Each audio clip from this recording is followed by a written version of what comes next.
नमस्कार, मी Amruta Kadam. Speed news मध्ये आपलं स्वागत. स्पीड न्यूज मध्ये आपण घेणार आहोत वेगवान बातम्यांचा आढावा. जम्मू काश्मीर मध्ये सीआरपीएफचा ताफा जात असताना कारमध्ये स्फोट. जम्मू काश्मीर मध्ये एका कारमध्ये स्फोट झाला आहे. श्रीनगर जम्मू हायवेवर बनियाल येथे हा स्फोट झाला. महत्त्वाचं म्हणजे कारमध्ये स्फोट झाला तेव्हा केंद्रीय राखीव पोलीस दलाचा ताफा तेथून जात होता. मिळालेल्या प्राथमिक माहितीनुसार सेंट्रो कारमधील गॅस सिलेंडरचा स्फोट झाला होता. या स्फोटात कोणतीही जीवितहानी झाली नाही, मात्र सीआरपीएफच्या गाडीचं किरकोळ नुकसान झाल्याचं कळत आहे. गुजरातमधील सर्व जागा राष्ट्रवादी स्वबळावर लढवणार. महाराष्ट्रात काँग्रेससोबत आघाडी करणारा राष्ट्रवादी पक्ष गुजरातमध्ये मात्र स्वबळावर निवडणुकांच्या रिंगणात उतरणार आहे. गुजरातमधील सर्वच्या सर्व 26 लोकसभा मतदारसंघात स्वतंत्रपणे निवडणूक लढवण्याचा निर्णय पक्षाने घेतलाय. लोकसभा निवडणुकीच्या तोंडावर काँग्रेससाठी हा मोठा धक्का मानला जात आहे. पाकिस्तानातील दहशतवाद्यांची तळ नष्ट करा. अमेरिकी संसदेत प्रस्ताव. दहशतवाद्यांविरोधात पाकिस्तानने कारवाई करावी अशी मागणी करणारा प्रस्ताव अमेरिकेच्या संसदेत मांडण्यात आला आहे. अमेरिकेतील खासदार स्कॉट पेरी यांनी हा प्रस्ताव मांडलाय. त्यामुळे पाकिस्तानवर अधिक दबाव वाढला आहे. पाकिस्तान हा दहशतवाद्यांचा आश्रयस्थान बनला आहे. त्यामुळे अमेरिकेने त्या विरोधात कठोर पावले उचलण्यास सुरुवात केली आहे. पैसा दहशत हा आमचा पिंड नाही असे डॉक्टर विखे यांनी म्हटलंय. धनशक्ती विरुद्ध जनशक्ती अशी लढाई होणार असल्याची टीका केली जाते, परंतु इम्पॉर्टंट गाड्या कुणाकडे आहेत हे पहा. पैसे दहशत हा आमचा पिंड नाही. कोणावर किती गुन्हे आहेत हे उमेदवारी अर्ज भरल्यावर कळणार आहे. 50 वर्षे विखे कुटुंब राजकारणात अनेक पदे मिळवूनही एक गुन्हा दाखल नाही. राजकारणात पैशाचा वापर हा गोरगरीब व सर्वसामान्य लोकांसाठी महत्त्वाचा आहे. समोरच्या उमेदवाराची गॅरंटी माझ्यासारखी जिल्ह्यातील नेते घेतील का, असा सवाल भाजपचे उमेदवार डॉक्टर सुजय विखे यांनी केलाय. पारनेर येथील प्रचार सभेत ते बोलत होते. वर्चस्वासाठी नारायण राणेंचा संघर्ष.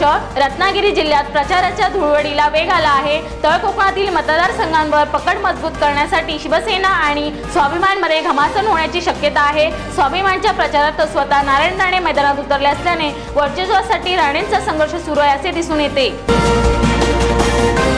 करताना भान ठेवून बोलायला हवं. शिवराज पाटील चाकूरकर यांचा इशारा. डॉक्टर इमारत बांधू शकत नाही, गायक रोगी बरा करू शकत नाही, तसेच राजकारणाचा आणि प्रशासनाचा अनुभव नसणारा लोकप्रतिनिधी निवडून देण्याचा काय उपयोग, असा सवाल करीत माजी केंद्रीय गृहमंत्री शिवराज पाटील चाकूरकर यांनी भाजपच्या उमेदवारांना अप्रत्यक्ष लक्ष्य केले. टीका करताना भान ठेवून बोलायला हवं असा इशारा त्यांनी सत्ताधाऱ्यांना दिलाय.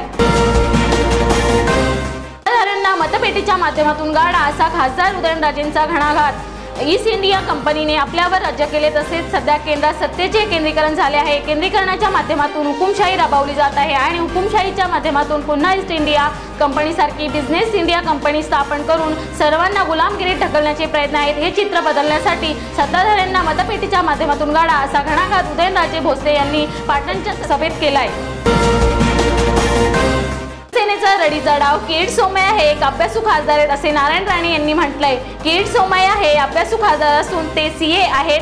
त्यांची कामगिरी चांगली आहे. शिवसेना त्यांना विरोध करून रडीचा डाव खेळला असल्याची टीका खासदार नारायण राणे यांनी शिवसेनेवर केली आहे. लांजा येथे झालेल्या सभेत ते बोलत होते. यंदाची निवडणूक सत्तेची नव्हे विचारांची असे सुनील तटकरे यांनी म्हटलंय. देशातील भाजपा सरकारने सर्वांचाच भ्रमनिरास केला आहे. डॉक्टर बाबासाहेब आंबेडकर यांनी दिलेले संविधानच धोक्यात आले असल्याने आम्ही सारे एकत्र आलो आहोत. यंदाची निवडणूक विचारांची आहे, सत्तेची नाही, अशी भूमिका रायगड लोकसभा मतदारसंघातील राष्ट्रवादी काँग्रेस आणि शेकाप आघाडीचे उमेदवार सुनील तटकरे यांनी काँग्रेस अंतुले भवन येथे सभेत स्पष्ट केली आहे. अमित शहा यांच्या प्रचार सभेत उद्धव ठाकरेंची हजेरी. आमच्यात मतभेद होते, पण आता आमचं मन जुळलं आहे असं सांगत शिवसेना पक्षप्रमुख उद्धव ठाकरे यांनी भाजपाध्यक्ष अमित शहा यांना प्रचंड मतांनी विजयी करा असं आवाहन गांधीनगरमधील मतदारांना केलंय. मतदानाची वेळ संपण्याच्या 48 तास आधी आणि मतमोजणी दिवशी मद्य विक्रीस मनाई. लोकसभा निवडणुकीच्या मतदान आणि मतमोजणीच्या दिवसी मतदानाची वेळ संपण्याच्या 48 तास आधीपासून तसेच मतमोजणीच्या दिवशी मद्य विक्री करण्यास लोकप्रतिनिधित्व अधिनियम 1951च्या कलम 135C नुसार मनाई करण्यात आली आहे. हे दिवस कोरडा दिवस म्हणून संबोधित जिल्हाधिकारी तथा जिल्हा निवडणूक अधिकारी यांनी जाहीर करावे असे निर्देश मुख्य निवडणूक अधिकारी यांच्या मार्फत देण्यात आले आहेत. अमित शहा यांचे शक्ती प्रदर्शन, घटक पक्षांच्या नेत्यांची हजेरी।